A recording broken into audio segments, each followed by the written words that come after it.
KNR channel కి స్వాగతం. Bulletin ముందుగా హెడ్లైన్స్ చూద్దాం.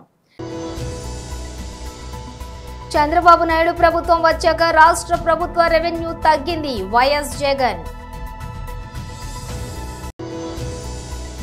అపార్ ఐడి ద్వారా విద్యార్థుల ప్రగతిని ట్రాక్ చేస్తాం. మినిస్టర్ నారా లోకేష్.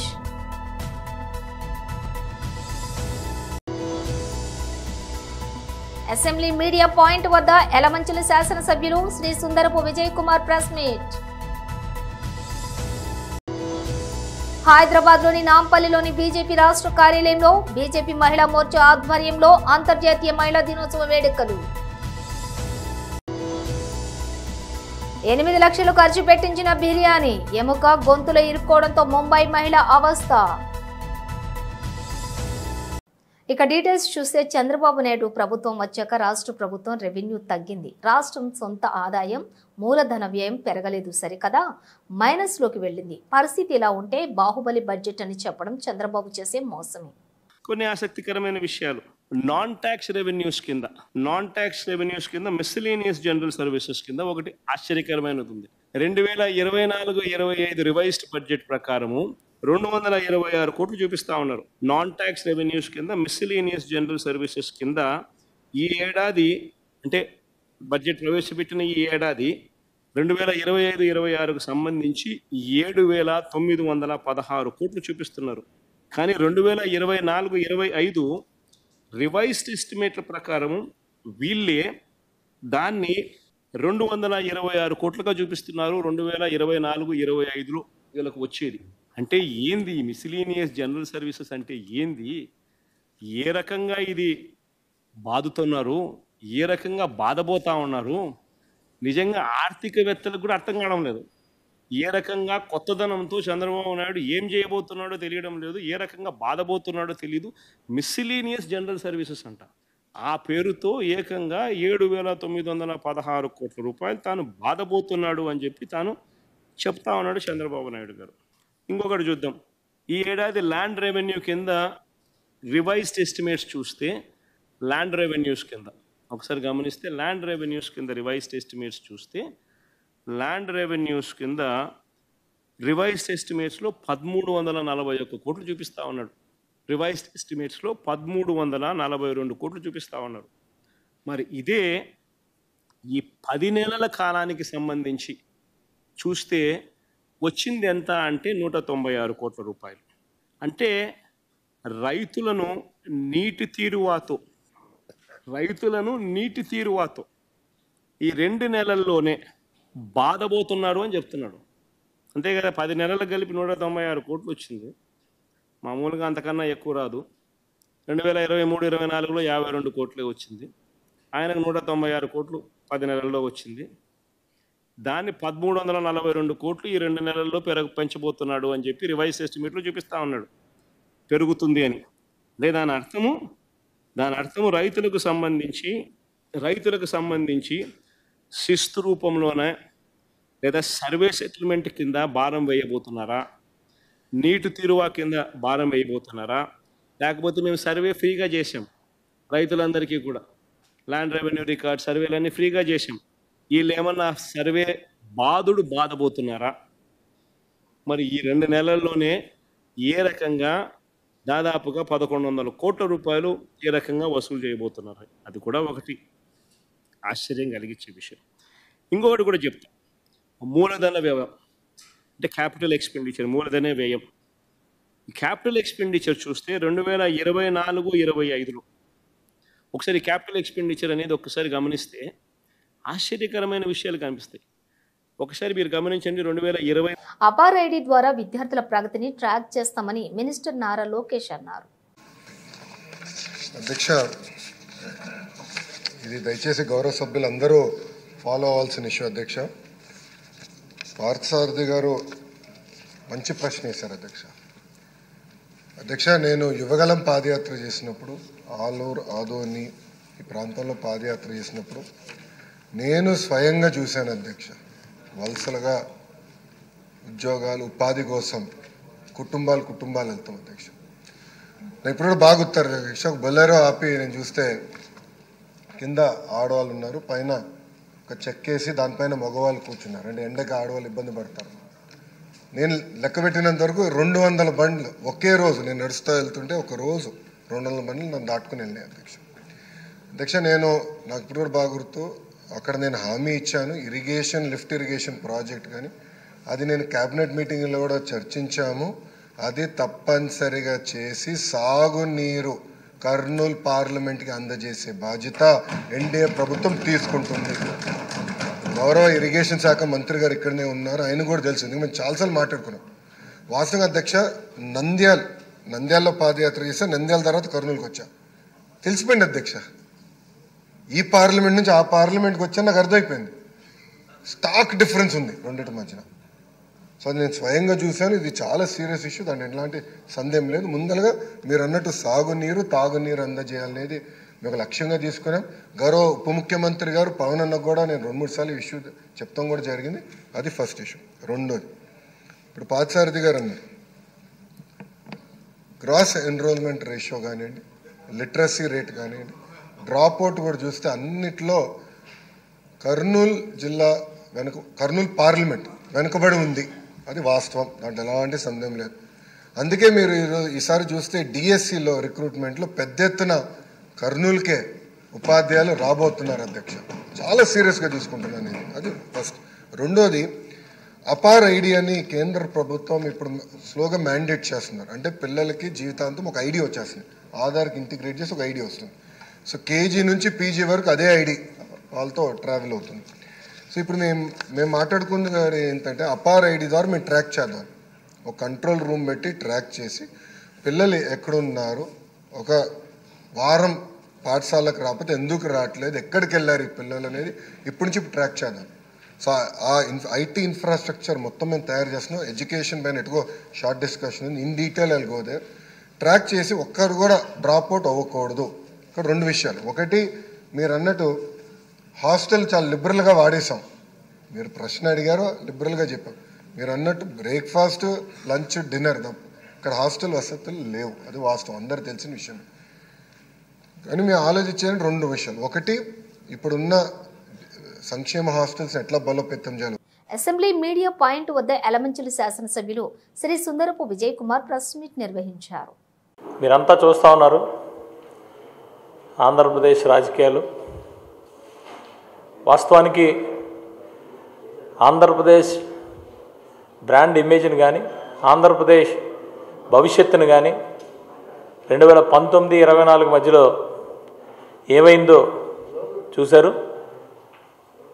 మరి ప్రపంచం మొత్తంలో ఉన్న తెలుగు ప్రజలు, అంటే 2 రాష్ట్రాల ప్రజలు కూడా, అలాగే ముఖ్యంగా ఆంధ్రప్రదేశ్ ప్రజలు ఎన్నడూ లేనట్టు మరి 2024కి మన రాష్ట్రం కోసం మనం నిలబడాలి అనే ఒక ఉద్దేశంతో సొంత ఖర్చులతో ప్రపంచం మొత్తంలో ఉన్న తెలుగు వారందరూ కూడా రాష్ట్రాన్ని నిలబెట్టాలనే ఉద్దేశంతో వచ్చి కూటమి ప్రభుత్వానికి ఓటేసి ఈ ప్రభుత్వాన్ని తీసుకొచ్చిన తీరు కేవలం అదే ఒక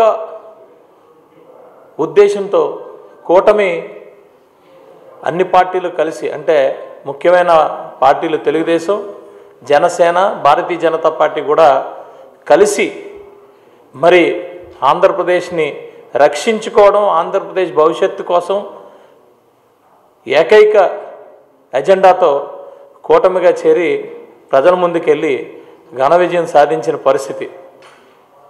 అయితే అన్ని పార్టీలు కలిసి రాష్ట్రాన్ని బాగు చేసుకుంటున్నప్పుడు నేను ఒక్కడనే పక్కన ఉన్నాను కాబట్టి నేనే అపోజిషను, నాకు అపోజిషన్ స్టేటస్ ఇవ్వాలి, ఏదేదో మాట్లాడుకుంటూ ఆయన ఏదో ప్రతి ఒక్క పరిస్థితి ఆయనే ఏదో హీరోలాగా, అసలు ఆయన తీరు, జగన్మోహన్ రెడ్డి తీరు చాలా అసహ్యంగా ఉంది.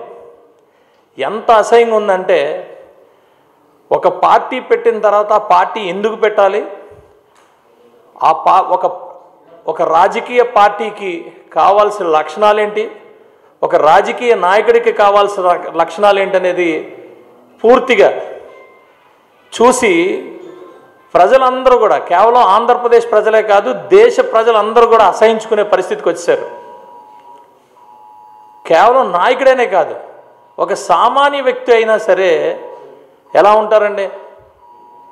తన సంపాదించిన సంపాదన తన కుటుంబానికి అందరికీ భరోసాగా ఉండాలి అనే ఒక ఉద్దేశంతోనే సామాన్య వ్యక్తి కూడా కష్టపడి సంపాదిస్తాడు. తల్లికి, చెల్లికి, పిల్లలకి, రేపటి తరాలకు ఉండాలని సామాన్య వ్యక్తి అయినా, అలాంటిది ఒక నాయకుడు రేపటి తరాల కోసం పనిచేసే పరిస్థితి వస్తుంది. కానీ జగన్ పరిస్థితి అలా కాదు. తల్లికి, చెల్లిని కూడా మరి ఈరోజు చూశారు కదా, అతి తక్కువ షేర్లు అలాట్ చేసి హైదరాబాద్లోని నాంపల్లిలోని బీజేపీ రాష్ట్ర కార్యాలయంలో బీజేపీ మహిళా మోర్చా ఆధ్వర్యంలో అంతర్జాతీయ మహిళా దినోత్సవ వేడుకలు నిర్వహించారు. భారత్ మాతాకి. చాలా ఆలస్యమైంది, కానీ ఈరోజు మహిళా దినోత్సవం కాబట్టి ఈరోజు ఎంతసేపు మాట్లాడినా ఆపేవారు లేరు. కాబట్టి అందరూ కూడా చాలా అద్భుతంగా మాట్లాడారు. ఈరోజు ఈ కార్యక్రమానికి అధ్యక్షత వహిస్తున్నటువంటి రాష్ట్ర మహిళా మోర్చా అధ్యక్షురాలు శిల్ప గారు, ఈ కార్యక్రమానికి ముఖ్య అతిథులుగా వచ్చినటువంటి గౌరవ పార్లమెంట్ సభ్యురాలు పాలమూరు శ్రీమతి డికే అరుణ గారు, అదేవిధంగా వేదిక మీద ఉన్నటువంటి ఆకుల విజయ్ గారు, ఉమారాణి గారు, జయశ్రీ గారు, గీతామూర్తి గారు, బండారు విజయలక్ష్మి గారు, సునీత గారు, కెప్టెన్ బాబీ గారు, అరుణజ్యోతి గారు, రాధా ధీరజ్ గారు, శ్రీలత గారు, అదేవిధంగా కార్పొరేటర్ సునీత గారు, శ్రీవాణి గారు, దీపిక గారు ఉన్నారు. అందరూ ఇంకా చాలామంది వేదిక మీద ఉన్నటువంటి మన పార్టీకి సంబంధించినటువంటి కార్పొరేటర్సు, రాష్ట్ర నాయకులు, అదేవిధంగా ఈ కార్యక్రమంలో పాల్గొంటున్నటువంటి మహిళా సోదరిమణులు, మనందరికీ కూడా మహిళా దినోత్సవ సందర్భంగా మనం మాట్లాడుకుంటున్నటువంటి అన్ని విషయాలను కూడా సమాజానికి తెలియడం కోసం వచ్చినటువంటి పాత్రికేయ మిత్రులు, అదేవిధంగా ఇతర అతిథులందరికీ కూడా నేను మరొకసారి రాష్ట్ర భారతీయ జనతా పార్టీ తరఫున మీ అందరికీ అంతర్జాతీయ మహిళా దినోత్సవ సందర్భంగా హృదయపూర్వకమైనటువంటి శుభాకాంక్షలు ముందుగా తెలియజేస్తా ఉన్నాను. ఈరోజు మహిళ అంటే పవర్, మహిళ అంటే శక్తి. మన భారతీయ సమాజంలో మహిళను మనం శక్తిగా కొలుస్తాం. ఇప్పుడే కాదు, కొన్ని వేదాల నుంచి కూడా, లేకపోతే కొన్ని వేల సంవత్సరాల నుంచి కూడా మహిళను మనం శక్తిగా కొలిచేటువంటి అద్భుతమైనటువంటి సాంప్రదాయము ఒక్క మన భారతీయ జీవన విధానంలో, భారతీయ సంస్కృతిలోనూ తప్ప ప్రపంచంలో ఎక్కడ కూడా ఆ రకంగా మహిళను శక్తిగా కొలిచేటువంటి సాంప్రదాయం లేదు. అటువంటి గొప్ప దేశంలో ఈరోజు మనం అందరం ఉన్నాం. ఎందుకంటే మహిళలు మనకందరికీ తెలుసు, ఈ దేశంలో పురాణాల నుంచి మొదలు పెడితే ఈ రోజు వరకు కూడా అన్ని రంగాలలో కూడా మహిళలు కీలక పాత్ర పోషిస్తున్నారు.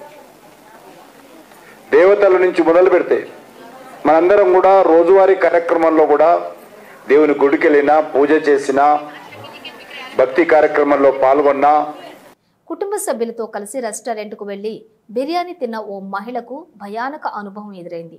బిర్యానీలోని ఎముక గొంతులో ఇరుక్కోవడంతో నెల రోజుల పాటు అవస్థపడింది. చిన్న ఎముక డాక్టర్లను 8 గంటల పాటు శ్రమించేలా చేసింది. ఆమె భర్తతో 8 లక్షలు ఖర్చు చేయించింది. ముంబై మహిళకు ఎదురైన ఈ అనుభవానికి సంబంధించిన వివరాలకు వెళితే, ముంబైకి చెందిన రూబీ షేక్ ఫిబ్రవరి 3న కుటుంబంతో కలిసి ఓ రెస్టారెంట్కు వెళ్ళింది.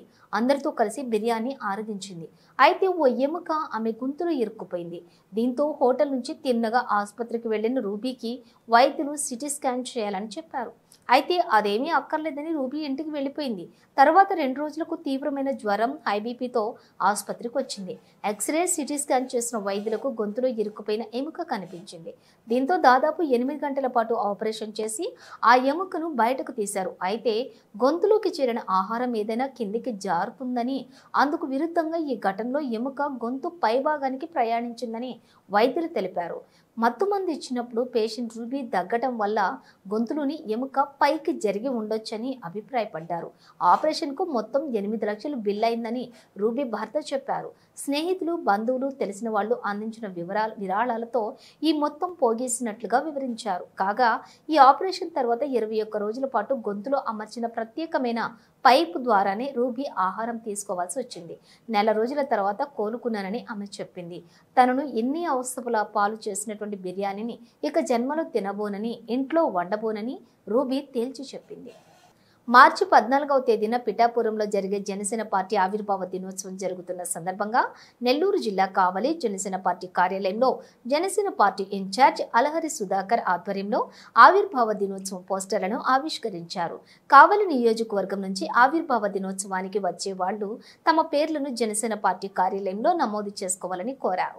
ఈ సందర్భంగా జనసేన పార్టీ ఇన్ఛార్జ్ అలహరి సుధాకర్ మీడియాతో మాట్లాడారు. 14వ తేదీ జనసేన అధినాయకుడు పవన్ కళ్యాణ్ అధ్యక్ష పిఠాపురంలో జరిగే పార్టీ ఆవిర్భావ దినోత్సవానికి కావలి నియోజకవర్గం నుంచి భారీగా తరలివచ్చి ఆవిర్భావ దినోత్సవాన్ని జయప్రదం చేయాలని కోరారు. పార్టీ ఆవిర్భావ దినోత్సవం సందర్భంగా ప్రతి సంవత్సరం ఎంతో ఘనంగా జరుపుకునేటువంటి ఆవిర్భావ దినోత్సవం మార్చి 16వ తారీఖున, మార్చి 14వ తారీఖున పిఠాపురంలో ఈసారి పండుగ వాతావరణంలో జరుపుకోబోతున్న సందర్భంగా జనసేన పార్టీ కావలి నియోజకవర్గం తరఫున మన జనసేన పార్టీ కార్యాలయంలో మండలాధ్యక్షులు, మన మత్స్యకార సంఘాల నుంచి వచ్చినటువంటి సోదరులు, వీర మహిళలు, నాయకులు ప్రతి ఒక్కరి ఆధ్వర్యంలో ఈరోజు మా పోస్టర్ రిలీజ్ చేయడం జరిగింది. ఆవిర్భావ దినోత్సవ పోస్టర్ రిలీజ్ చేయడం జరిగింది. అదే క్రమంలో ఎంతో మంది పాల్గొని వక్తలు, నాయకులు ప్రసంగించడం కూడా జరిగింది. ఈ సందర్భంగా మీడియాకు తెలుపుకునేది ఏంటంటే 14వ తారీఖు ఆవిర్భావ సభకి జనసేన పార్టీ తరఫున అత్యధిక సంఖ్యలో మా జన సైనికులు, జనసేన నాయకులు, వీర మహిళలు అందరూ పాల్గొని కావలి నుంచి 13వ తారీఖు బస్సులో బయలుదేరి పిఠాపురం వెళ్లి 14వ తారీఖు జరుపుకోబోతున్న పండుగ వాతావరణంలో జరుపుకోబోతున్నటువంటి జనసేన ఆవిర్భావ దినోత్సవాన్ని ఘనంగా నిర్వహించుకొని అదే రోజు సాయంత్రం రాత్రి బయలుదేరి రిటర్న్ రావడం జరుగుతుంది. ప్రతి ఒక్కరిని ఎంతో క్షేమంగా తీసుకెళ్లి అక్కడ సదుపాయాలు అన్ని కూడా దగ్గరుండి చూసుకునే విధంగా, ఎవరికి ఏ లోటు రాకుండా ఉండే విధంగా జనసేన పార్టీ సెంట్రల్ ఆఫీసు వివిధ కమిటీలను ఏర్పాటు చేయడం జరిగింది. కాబట్టి ఇందులో ఈ సందర్భంగా మా జనసేన పార్టీ నాయకులు, జన సైనికులు, వీర మహిళలు అందరినీ కూడా ఈ 10వ తారీఖు లోపల వాళ్ళ పేర్లు రిజిస్టర్ చేసుకుంటే దానికి తగ్గటువంటి వాహనాలు, బస్సులు అయితేనేమి, కార్లు అయితేనేమి వాళ్ళకి సంబంధించినవి ఏర్పాటు చేయడానికి ముందుగా అరేంజ్ చేసుకోవడానికి వీలుగా ఉంటుంది. కాబట్టి ఈ నెల 10వ తారీఖు లోపల తెలుపవలసిందిగా కూడా కోరటం జరిగింది. అదే సందర్భంలో ఈ పోస్టర్స్ అయితేనేమి ఆవిష్కరణ దినోత్సవాన్ని కూడా పండుగ వాతావరణంలో వివిధ రూపంలో ప్రజల్లోకి వెళ్లే విధంగా మేము ముందుకు తీసుకెళ్తామని తెలుపుకుంటూ, ఇక్కడికి విచ్చేసినటువంటి ప్రతి జనసేన నాయకులకి, జన సైనికులకి, వీర మహిళలకి అందరూ కూడా కృతజ్ఞతలు తెలుపుకుంటున్నాం. మహబూబ్ నగర్ జిల్లా కలెక్టర్ సమావేశ మందిరంలో అంతర్జాతీయ మహిళా దినోత్సవం 2025 వేడుకల్లో పాల్గొన్న జిల్లా కలెక్టర్ విజయేంద్రబోయి. ఈ కార్యక్రమంలోని అడిషనల్ కలెక్టర్ శివేంద్ర ప్రతాప్, మోహన్ రావు, జిల్లా అధికారులు, మహిళలు, విద్యార్థినులు తదితరులు పాల్గొన్నారు. ఎన్నో సమస్యలు ఎదుర్కోవాల్సి వస్తుంది. సామాజిక పరంగా అన్ని చోట్ల అన్ని రకమైన డిస్క్రిమినేషన్స్ ఉన్నాయి. అదే వర్క్ ప్లేస్ కానీ ఫ్యామిలీ నుంచే డిస్క్రిమినేషన్ స్టార్ట్ అవుతుంది. సో ఏజెంట్ హాస్పిటల్లో జరిగిన ఒక రంగోలీ కాంపిటీషన్ నేను ఒక కొటేషన్ చూసాను, that human rights are human rights. So ఈ ఒకటి line sums up the entire message. So ఈ హ్యూమన్ రైట్స్, ఈక్వాలిటీ, ఎంపవర్మెంట్ మనం కూడా సపోర్టివ్ గా ఉండాలి, మనం పర్సనల్ స్పేర్ లో as well as in professional sphere. Thank you. మహిళలు ఎంత ముఖ్యమైన పాత్ర సమాజంలో పోషిస్తారు. ఇంకా కూడా వివక్ష ఎలా కొనసాగుతుంది, ఇంట్లో కానీ లేకపోతే ఉద్యోగంలో కానీ వర్క్ ప్లేస్లో కానీ చోట కూడా ఇంకా ఎందుకు కొనసాగుతుంది ఇవన్నీ కూడా మనం మాట్లాడుతున్నాం. మన దేశమే చూస్తే ప్రతి 1000 మంది వేగం పెంచడం, దేంట్లో వేగం పెంచాలి, మహిళా హక్కులు, సమానత్వం, ఈక్వాలిటీ అండ్ సాధికారత, వీటన్నింటిలో కూడా మనం వేగం పెంచాల్సిన అవసరం ఉంది. ఎందుకంటే నంబర్స్ పెరిగాయి, కొంతవరకు ఎడ్యుకేషన్ పెరిగింది, బయటికి వచ్చి పని చేసుకోవడం అనేది ఉంది, ఉద్యోగాలు చేస్తున్నారు, అన్నీ చేస్తున్నారు, చేయనిది ఏమీ లేదు. కానీ ఇంకా కూడా విమెన్ టెస్ట్ చేస్తున్నారు. Happy Women's Day! Happy Women's Day!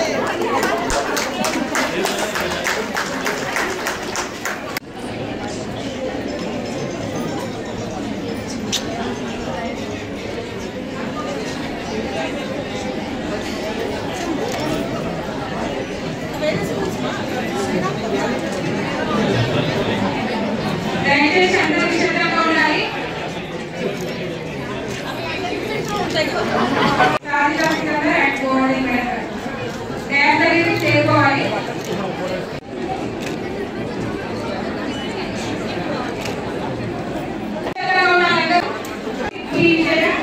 తన బౌలింగ్లో 6 కొట్టామని భారత స్టార్ ఆటగాడు విరాట్ కోహ్లీని కవ్వించారని పాకిస్తాన్ స్పిన్నర్ అబ్రార్ అహ్మద్ వెల్లడించారు.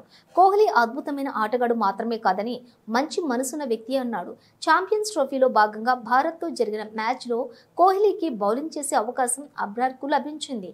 ఆ మ్యాచ్లో పాకిస్తాన్ 6 వికెట్ల తేడాతో ఓడిపోయింది. కానీ అబ్రార్కు ఈ మ్యాచ్ తీపి గుర్తిగా నిలిచింది. అబ్రార్ టెలికాం ఆసియా స్పోర్ట్స్ తోటి మాట్లాడుతూ కోహ్లీకి బౌలింగ్ చేయాలనేది తన చిన్ననాటి కళ, ఇది ఇటీవల దుబాయ్ మ్యాచ్ ద్వారా నిజమైందని అన్నాడు.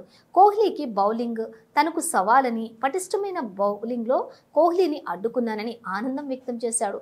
తన బౌలింగ్లో 6 కొట్టామని, తాను విరాట్ కోహ్లీని రెచ్చగొట్టానని, కానీ అతను ఏమాత్రం ఆవేశపడలేదని తెలిపాడు. కోహ్లీ మంచి ఆటగాడు మాత్రమే కాదని గొప్ప మనసున్న వ్యక్తి అన్నారు. నువ్వు అద్భుతంగా బౌలింగ్ చేశావంటూ మ్యాచ్ అనంతరం కోహ్లీ చెప్పాడని, ఇది తనకు మర్చిపోలేని రోజు అని అబ్రార్ అన్నాడు. తాను చిన్నప్పటి నుంచి కూడా కోహ్లీని ఆరాధించేవాడినని, ఏదో ఒక రోజు అతనికి బౌలింగ్ చేస్తానని అండర్-19 ఆటగాళ్లతో తరచూ చెప్పేవాడినని గుర్తు చేసుకున్నారు. కోహ్లీ ఫిట్నెస్ అద్భుతంగా ఉందని, వికెట్ల మధ్య పరిగెత్తే విధానం కళ్ళు చెదిరేలా ఉందని అన్నారు. అతను ఒక ప్రత్యేకమైన క్రికెటర్ అని ప్రశంసించాడు. బులెటిన్ ముగించే ముందు హెడ్లైన్స్ మరోసారి. చంద్రబాబు నాయుడు ప్రభుత్వం వచ్చాక రాష్ట్ర ప్రభుత్వ రెవెన్యూ తగ్గింది, వైఎస్ జగన్. అపార్ ఐడి ద్వారా విద్యార్థుల ప్రగతిని ట్రాక్ చేస్తాం, మినిస్టర్ నారా లోకేష్.